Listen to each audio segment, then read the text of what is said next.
వాక్యమే నన్ను బ్రతికించెను, బాధలలో నెమ్మదినిచ్చెను. అనుదిన ఆత్మీయమన్న కార్యక్రమానికి మీ అందరినీ ప్రేమపూర్వకంగా ఆహ్వానిస్తూ ఉన్నాం. ఈ దినము ఆంధ్ర క్రైస్తవ కీర్తనల పుస్తకం నుంచి 411వ పాట ఓ దేవా నేను అనే పాటని పాడుకుందాం. ఓ దేవా నేను నీ దాపునా నుండేదన్, నీ దాపునా నుండేదన్. నా దేవా నన్ను లేపు, నవి సిల్వా శ్రమాలైన, నీ దాపునా నుండు, నీ సేవకు నీ పాట. ఓ దేవా నేను నీ దాపునా నుండేదన్, నీ దాపునా నుండేదన్. బాటా సారీలాగు నేడు బానుడు కృంగి, మేటి చీకటి గ్రమ్మినన్. నేటి విశ్రాంతికిన్ చోటు బండాయైనన్, మాటి మాటికి గలలో సూటిగా నినోదలతూ. ఓ దేవా నేను నీ దాపునా నుండేదన్, నీ దాపునా నుండేదన్. ఆకాశమండల మార్గంబునెప్పుడు నాకీవు చూపించుమా. నీ కూర్మిచే నాకు చేకూరునంతయు, లోకేశ్వరా దూత లేకోరినను విలువా. ఓ దేవా నేను నీ దాపునా నుండేదన్, నీ దాపునా నుండేదన్. నా దేవా నన్ను లేపు, నవి సిల్వా శ్రమాలైన, నీ దాపునా నుండు, నీ సేవకు నీ పాట. ఓ దేవా నేను నీ దాపునా నుండేదన్, నీ దాపునా నుండేదన్. క్రీస్తునందు ప్రియమైన దేవుని బిడ్డలారా, మరొక నూతనమైన దినము దేవుడు అనుగ్రహిస్తూ ఉన్న అనుదిన ఆత్మీయమన్న కార్యక్రమాన్ని బట్టి మిమ్మల్ని అందరినీ ప్రేమపూర్వకంగా ఆహ్వానిస్తూ ఉన్నాను. ఈ సమయంలో ప్రత్యేకంగా మార్కు సువార్తలో 2వ అధ్యాయంలో మనం చూసే ఆ యొక్క సంఘటనలోని 4 స్నేహితులను గురించి మనం ధ్యానం చేసుకుంటూ ఉన్నాం. ఇప్పటి వరకు 3 విషయాలను వారి ద్వారా మనం నేర్చుకున్నాం. మొదటిది, క్రియాపూర్వకమైన విశ్వాసము మనం కలిగి ఉండాలి. రెండవది, కనికరము జాలిగల మనసు కలిగి ఉండాలి. మూడవది, దృఢ సంకల్పం కలిగి ఉండాలి అనే 3 విషయాలను మనం వారి ద్వారా నేర్చుకున్నాం. ఈ రోజు మరి 2 విషయాలు నేర్చుకొని ముగించుకోవడానికి ప్రయత్నం చేద్దాం. 4వదిగా మనం చూస్తే, వారు అనుకున్నది సాధించడంలో, వారి యొక్క సంకల్పం సిద్ధించడంలో ప్రముఖమైన పాత్ర పోషించింది ఏంటి అనంటే వారి యొక్క ఐక్యత, లేదంటే వాళ్ళ యొక్క టీం వర్క్. కలిసి వాళ్ళు చేసిన ఆ యొక్క పనిని బట్టి, ఐక్యతతో వాళ్ళు చేసిన ఆ యొక్క పనిని బట్టి వారు ఏదైతే సంకల్పించి ఉన్నారో ఆ సంకల్పము ఖచ్చితంగా నెరవేరినట్లుగా మనం అక్కడ చూస్తూ ఉన్నాం. ప్రియమైన దేవుని బిడ్డలారా, ఎప్పుడైతే మనము ఒక పనికి పూనుకుంటూ ఉంటామో అప్పుడు ఖచ్చితంగా సమిష్టిగా అందరము కలిసి పని చేసినట్లయితే దేవుడు కూడా దానిని ఆశీర్వదిస్తాడు అని మనం ఇక్కడ చూస్తూ ఉన్నాం. ప్రసంగి గ్రంథము 4వ అధ్యాయంలో కూడా ప్రసంగి భక్తుడు చెప్తూ ఉన్న మాటలను మనం చూస్తే, 4వ అధ్యాయం 9, 10 వచనాలలో, ఇద్దరి కష్టము చేత ఉభయులకు మంచి ఫలము కలుగును కనుక ఒంటిగాడై ఉండుట కంటే ఇద్దరు కూడి ఉండుట మేలు. వారు పడిపోయినను ఒకడు తన తోడి వానిని లేవనెత్తును. అయితే ఒకడు ఒంటరిగా పడిపోయిన ఎడల వానికి శ్రమయే కలుగును, వానికి లేవనెత్తువాడు లేకపోవును అనే మాటలు మనం చూస్తూ ఉన్నాం. కాబట్టి దేవుడు కూడా కలిసి ఉండడాన్ని ప్రిఫర్ చేస్తూ ఉన్నాడు. కలిసి ఉంటేనే ఇరువురికి కూడా మంచి ఫలము కలుగును అని ఇక్కడ మనం చూస్తూ ఉన్నాం. కాబట్టి మానవుణ్ణి తయారు చేసినప్పుడు కూడా ఒంటరిగా మానవుణ్ణి తయారు చేసినప్పటికీ వాడు అలా ఉండడం మంచిది కాదు అనే ఉద్దేశంతోనే సాటి అయిన సహాయంగా భార్యను ఇస్తూ ఉన్నాడు. ఆ ప్రకారమే ఒక పనికి పూనుకొని ఉన్నప్పుడు అక్కడ కూడా ఎవరైతే చేయగలుగుతూ ఉన్నారో అటువంటి వాళ్ళను కలుపుకొని ఐక్యతతో ఆ యొక్క పనిలో మనం ముందుకు కొనసాగినట్లయితే ఖచ్చితంగా విజయాన్ని మనం చూస్తాము అనే విషయాన్ని ఇక్కడ మనం చూస్తూ ఉన్నాం. ఆది సంఘంలో కూడా మనం జ్ఞాపకం చేసుకుంటే ఆది సంఘము అంత తొందరగా అన్ని శ్రమల్లో ఎలా ప్రబలింది అని మనం ఆలోచన చేసి చూసినట్లయితే అపోస్తలుల కార్యముల గ్రంథము 2వ అధ్యాయము 44వ వచనం నుండి మనం చూస్తాం. విశ్వసించిన వారందరూ ఏకముగా కూడి తమకు కలిగినదంతయు సమిష్టిగా ఉంచుకొనిరి.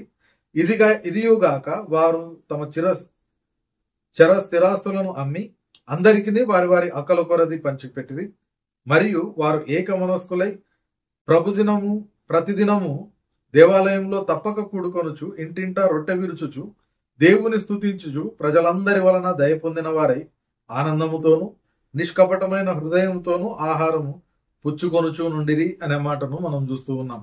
అంతేకాకుండా 4వ అధ్యాయంలో మనం చూస్తే 32వ వచనం నుండి విశ్వసించిన వారందరూ ఏక హృదయము ఏకాత్మయు గల వారై ఉండి ఎవడునూ తనకు కలిగిన వాటిలో ఏదియూ తనదని అనుకొనలేదు. వారికి కలిగినదంతయు వారికి సమిష్టిగా ఉండెను. ఇదియుగాక అపోస్తలులు బహుబలముగా ప్రభువైన యేసు పునరుద్ధానమును గురించి సాక్ష్యం ఇచ్చారు. దైవ కృప అందరి యందు అధికముగా ఉండెను.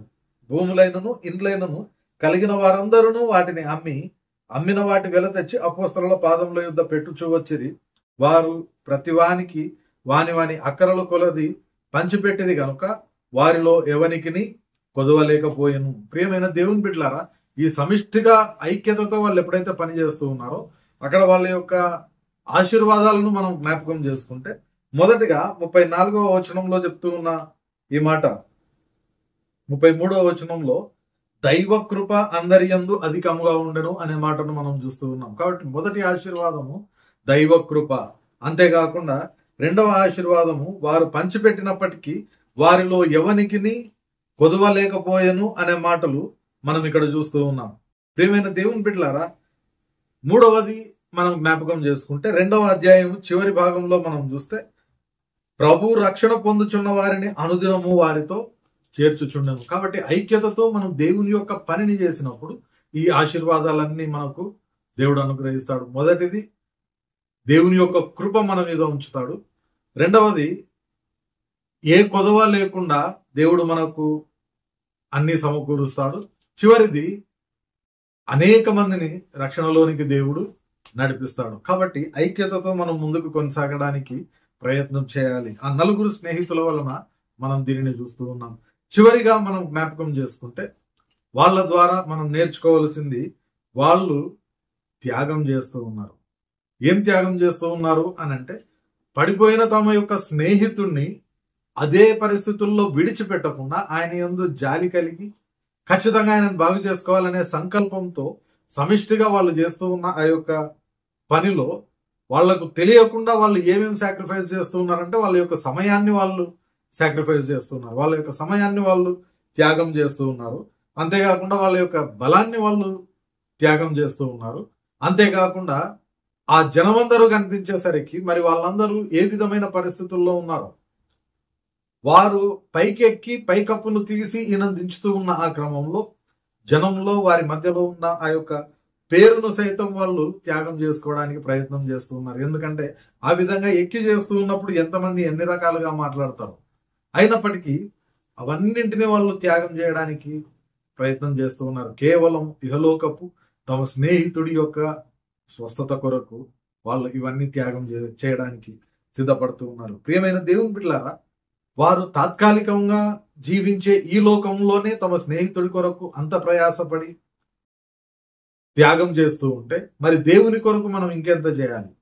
పరిశుద్ధ గ్రంథంలో, పాత నిబంధన గ్రంథంలో మనం చూస్తే ఎస్తేరు ఓ శ్రేష్టమైన త్యాగాన్ని చేయడానికి ప్రయత్నం చేస్తూ ఉంది. తన ప్రజలందరినీ రక్షించుకోవడానికి తన ప్రాణాన్ని సైతం ఆమె రిస్క్ లో పెట్టుకోవడానికి ప్రయత్నం చేస్తూ ఉంది. కాబట్టి ఆ విధంగా మనం కూడా దేవుని యొక్క కార్యంలో కొరకు, సంఘం యొక్క అభివృద్ధి కొరకు మనం కూడా త్యాగం చేయడానికి ప్రయత్నం చేయాలి. మనం ఏమేమి త్యాగం చేయొచ్చు అని ఆలోచన చేస్తే, ఈ స్నేహితులు త్యాగం చేసిన సమయాన్ని, అంతేకాకుండా మన యొక్క తలాంతులను, అంత మాత్రమే కాకుండా మన యొక్క బలాన్ని మనం దేవుని కొరకు ఉపయోగించవచ్చు, త్యాగం చేయవచ్చు. మనం పరిశుద్ధ గ్రంథంలో చూస్తే ఈ త్యాగానికి శ్రేష్టమైన ఉదాహరణ యేసుక్రీస్తు తప్ప ఇంకొకరు మనకు అవసరం లేదు.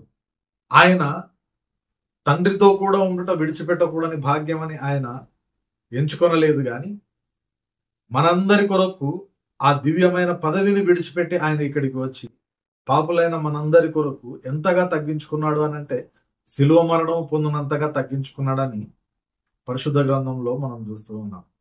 కాబట్టి ఆయన చేసిన ప్రాణత్యాగం వలననే మనకందరికీ కూడా రక్షణ వచ్చింది. ఆ రక్షణను తెలియజేయడం కొరకు, సంఘాన్ని అభివృద్ధి పరచడం కొరకు పరిశుద్ధ గ్రంథంలో స్టెఫను అనే వ్యక్తిని మనం చూస్తూ ఉన్నాం.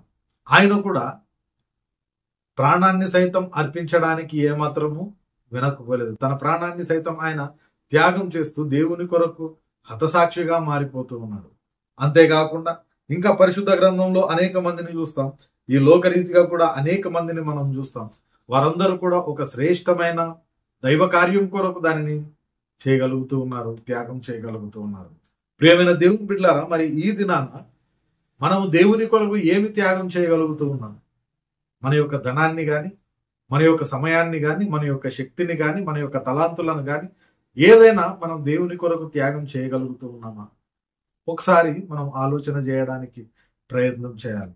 ఇక్కడ 4 స్నేహితులు వాటిని త్యాగం చేసి తమ యొక్క స్నేహితుడి యొక్క స్వస్థతను వాళ్ళందరూ కళ్ళారా చూడగలిగినారు.